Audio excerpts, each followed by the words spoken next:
guys, this is Stephanie with House of Fritz, and no, your screen is not going crazy. I'm part of a collaboration this week and I want to share it with you, a vintage Halloween playlist crawl. This collaboration is hosted by Up All Night DIY, Shabby Meets Bling, Crafting with Indiana Jones.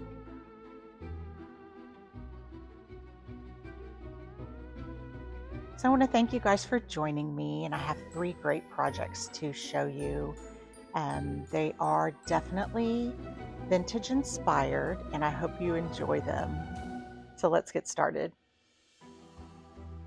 My first project is going to be with this larger vegetable can.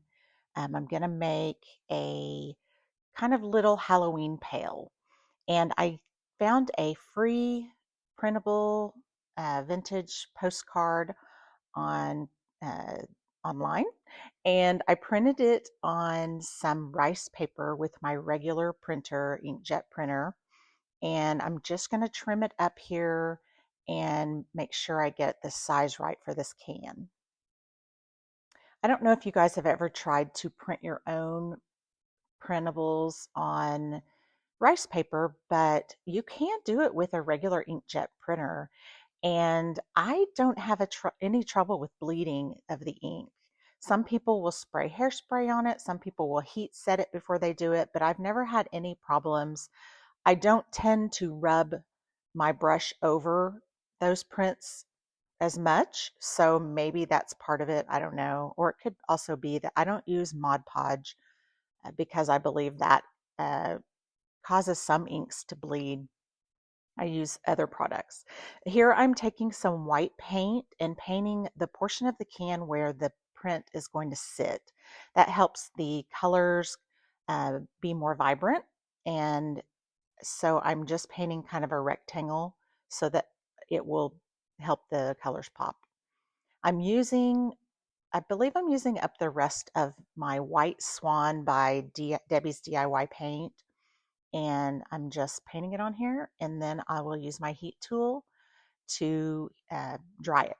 So here I have it dried, and I've used my water mister to wet my paper, my rice paper. I usually do that to help it kind of relax and settle into the crevices, or just to really fit the object I'm putting it on.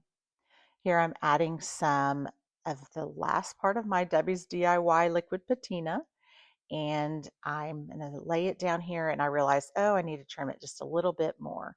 So I just pull it right off and I trim a little bit more off. And you can do that with rice paper. It would be harder with a regular paper or with a napkin. It would probably tear. So I lay it back down there, and I'm just manipulating it to be in the right spot and smoothing it out, and then I'll put a layer of the liquid patina over it. I am almost out of this liquid patina, and I've already started using the other decoupage mediums that I will be using, which is Dixie Belle's Clear Coat Satin, and then I've also been using Redesign's decoupage gel, and I have the matte finish in that one.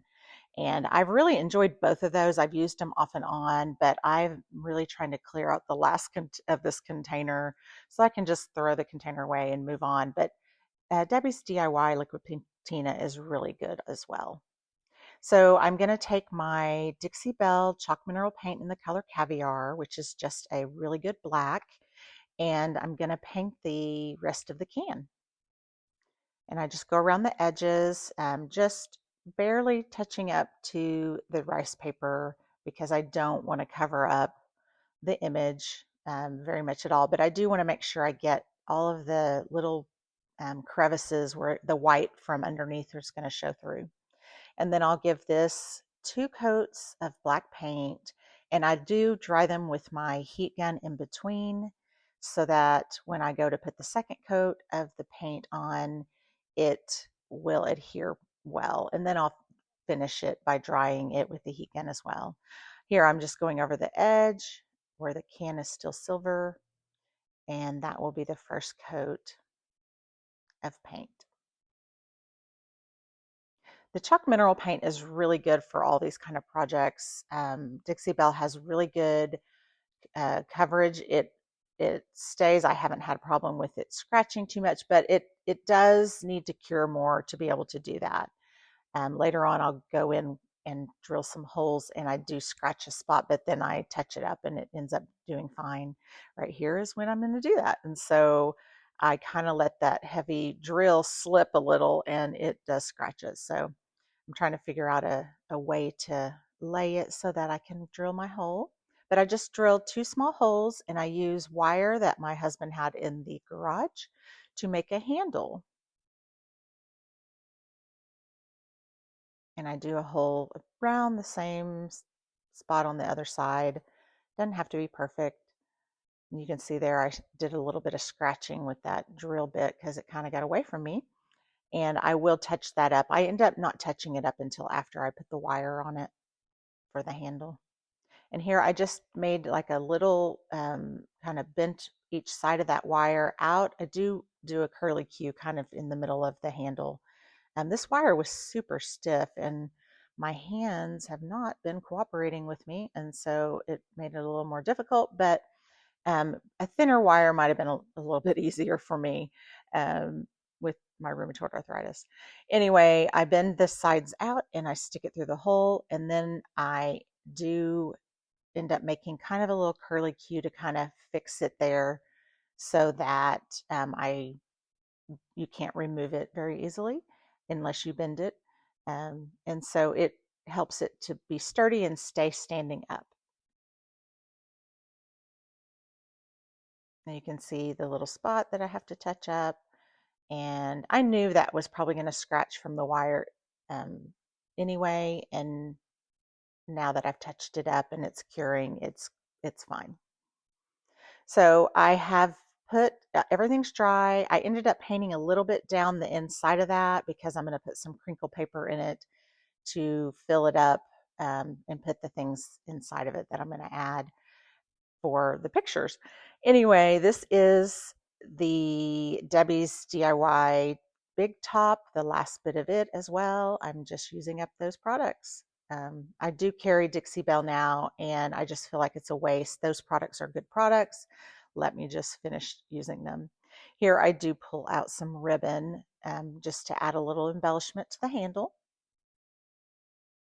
And it kind of helps add a pop of color. The can's black, and of course the vintage postcard print does have some color in it, which helps brighten it all up and makes it kind of fun. Not spooky, but fun. And I tie that bow. I do trim the edges, just not on camera. And then here's where I add a bunch of crinkle cut paper to fill in that can to make a little pail. And I will put some fun Halloween candy and treats in it. It would be the perfect gift. I will add this to my booth at the Painted Tree in North Richland Hills, Texas, for someone to purchase as a little gift for somebody.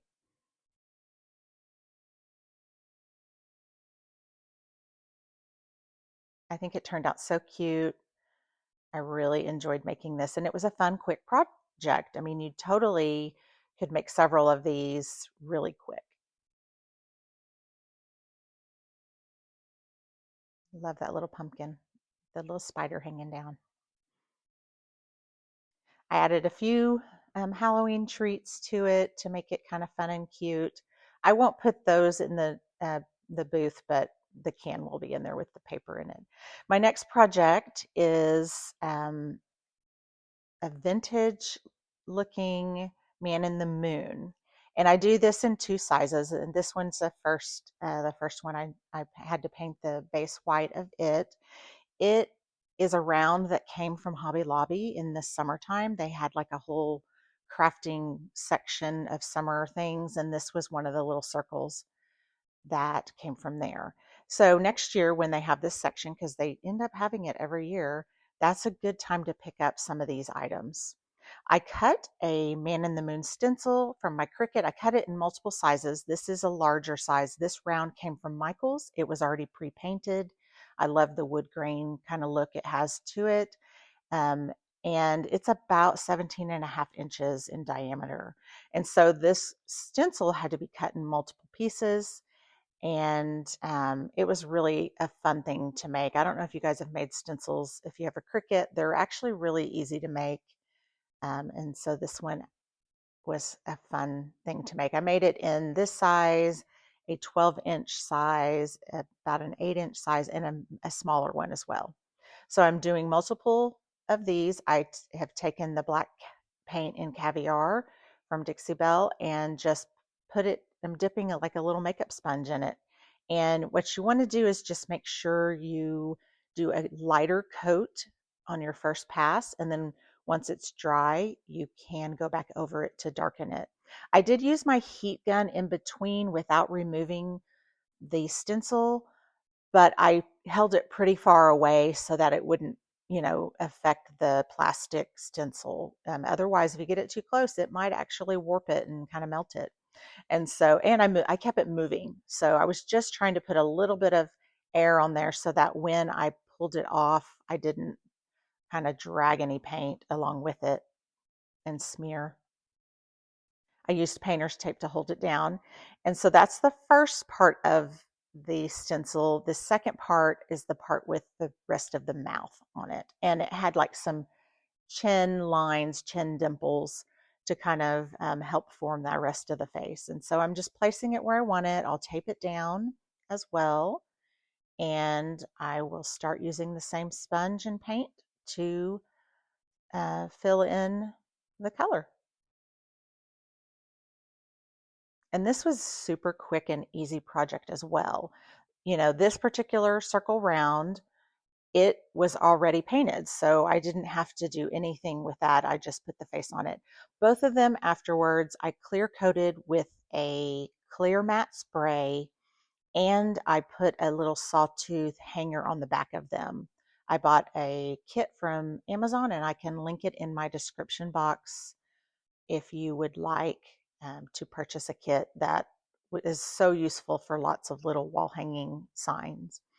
I can try to link the plastic acetate sheets that I used for making the stencil, and they're a 12 by 12 size, but to create a large enough, I taped two together to fit down a 12 by 24 Cricut mat. And then I cut it to size after I finished cutting the first part of the stencil. So both pieces had to be cut on one that was taped together. The smaller sizes fit perfectly on a 12 by 12. And here I am drying this again and moving it. I moved it really quickly so it wasn't going to melt or warp that stencil. And so I will remove the tape on this one and pull the stencil off. It's always so refreshing to see how it looks after you stencil something. It was awesome. So I think I touched up, this is the smaller one. After I painted it white, it had to dry. But I did end up going back and touching up the black in certain spots. When you sponge it on, sometimes there's like, especially on that sign from Michael's, there was a little bit of texture to it, so the white or the sponge didn't get into the white. So here it is. I'm just touching it up with a small brush, just kind of in certain spots that needed a little bit more to cover in a tiny little white spots.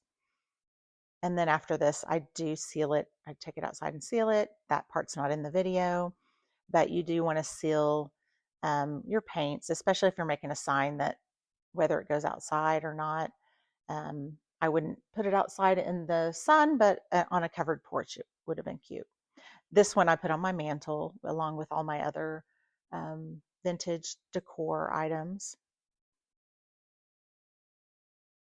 And I do love the texture of this sign from Michael's, and I do believe they still carry them. I think these turned out so cute. I've always wanted to make one and I never have, so now I have one.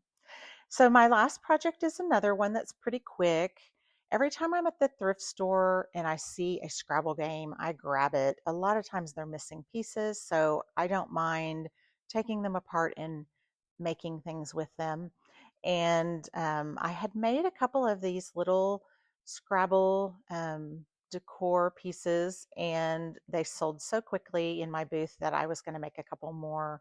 And this time I made 2 Halloween versions, and I painted them up. This paint is a fusion paint. I think it's like, I don't know what it is. Tuscan orange, I think is what it was. But I did add a little bit of rusty nail, Dixie Belle rusty nail to it to deepen it up. And then of course I'm using the Dixie Belle Chalk Mineral Paint Caviar again. And I give both of them, I think I end up having to give them a couple coats and drying them in between with the heat gun. And then I do some detail pattern on both of them to kind of help add a little bit of fun Halloween to them. Here I am drying it with my heat tool, and then I flip it around off camera and paint the other end of it. And like I said, I give it 2 coats to get full coverage. Here I'm taking the uh, Caviar black paint, and I'm going to draw paint on some lines. And I'm never going to get a straight line, so I on purpose kind of make them squiggly. That way it's done on purpose, and it's just another fun pattern. And so I will take a thin brush and kind of paint a squiggly line on. Um, Sometimes I will twist the brush to kind of make it move around, and all the paint then adjusts, and it just creates another fun texture to it. So I do this on the back and on the bottom and on the front side, and then I move on to the letters and the other one. So one's going to say spooky and one's going to say boo. And because boo is kind of short, I felt like a pattern on there would give it more interest. And I want to thank you guys so much for tuning in and watching this video. There are other creators on this collaboration, and I want to thank the hosts again. They have put this together and created some fun graphics to go with it, and that was really awesome. And they've made a list, and everybody will be on the list, and it'll be a fun kind of crawl watching each of the videos in order. And so I encourage you guys to watch every video and give them some love in the comments. Let them know about their projects, which ones you loved, and I think that would be such an awesome thing to do. Everybody loves to know that people have watched their videos and what they think of their projects. So here I'm marking 2 little dots so that I can keep the pattern within or on the outside of where those letters are going to be. There's no use in painting a design behind those letters. And so I'm just taking the end of a little tool that I got at the Dollar Tree and making dots. And I'm not trying to get them all the same size. I want it to be very um, kind of sporadic and uh, different. And so I do little orange dots all over, and then I come back with white and do the same thing. And I'm just trying to create texture, which, leaving a little dot of paint in this way, kind of you get a raised bump. And I'm totally okay with that. I think it adds to the character of this piece. So if you guys haven't subscribed yet, I would love for you to subscribe to my channel. I finally just hit 1,000 subscribers, and I'm super excited about that. I just am so thankful that you guys keep watching the videos, and I'd love to know if some ideas that y'all would like to see, if you have a technique that you would like for me to do a video on because you want to learn more about it. Maybe I do know about it, and I would be happy to make videos. So leave a comment and let me know what kind of videos and subject matter you want to see. Here I made on some cardboard, I painted some little ghosts, put some little ghost face on there, and then I cut them out. And I am going to paint these other blank Scrabble squares, and I'm then going to glue these ghosts onto them and put them on either side of the words. And so that was a tedious little process, and I'm obviously finishing painting the edges of these where you can't see it.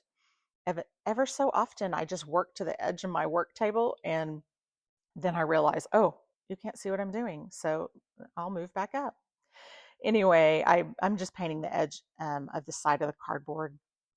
And then I painted the squares where the color will show, and I'm about to glue these little words down, and then also glue the ghosts on so that you can see them when I put them on. And I'm just putting a little line of Tightbond Quick and Thick down in the track and then on the back edge. And I'm setting these Scrabble tiles down in there. And I will clean up the excess glue with a paintbrush just to get it off, so there's not like a little bump there. And I do that with a wet paintbrush, and it comes off rather easily. And so that glue is really awesome. It tacks things together and dries pretty quickly. It's really strong. And so if you haven't tried that glue, it's really good. And it's Tightbond Quick and Thick. It's for all kinds of surfaces. Tightbond does do wood glue as well, but this one's for all different surfaces. I use it on glass. I use it on everything. And here I am gluing on the last little word, boo, very short word. And then I will put the ghosts on there. I do love how the patterns turned out, and as I glue on these little ghosts, I take my paintbrush that's just wet and get the excess glue off of those too. So if you guys are at the thrift store, at a yard sale, whatever, and you see a Scrabble game, this is a fun kind of thing to do with, games that are missing pieces. And anything that went to a thrift store most generally is missing pieces. So don't feel guilty about taking it apart and doing other fun things with it. It's you could totally glue words to the Scrabble board and make a piece of wall art with it for a game room or something like that. It would be fun as well. But all different holidays, these little word decor pieces are kind of fun to put out with the rest of your decor. I've made one for the 4th of July, and that was a really fun. And I'm sure I know I've done a couple for Thanksgiving already that I've sold, so I'll be making some more, but I'm sure I'll do a fun one for Christmas as well. So I'm putting this last little ghost on there and just making sure the ghost is where I want it. And they just turned out so cute. They're kind of fun. You guys tell me what you think in the comments, which project is your favorite, and just, let me know what else you guys would like to see on the channel. I'll be making a couple more short videos in the next couple of weeks, trying to get a website done, so there might be a little less of the videos, but hopefully I'll get some more content out for y'all to see as well. I love how these turned out. They're so cute. So like I said, please go check out the other videos in this collaboration. I know there's a lot of talented people crafting, and this video is so cool. There'll be a list of people with videos in the description, so please go check that out and let them know I sent you in the comments of their video. Please remember to subscribe, like, and share. And I want to thank you guys for helping me get to 1,000 subscribers. Yay! I'm super excited about that, and I couldn't have done it without you. And I will chat with you guys in the comments, and I'll see you on my next video.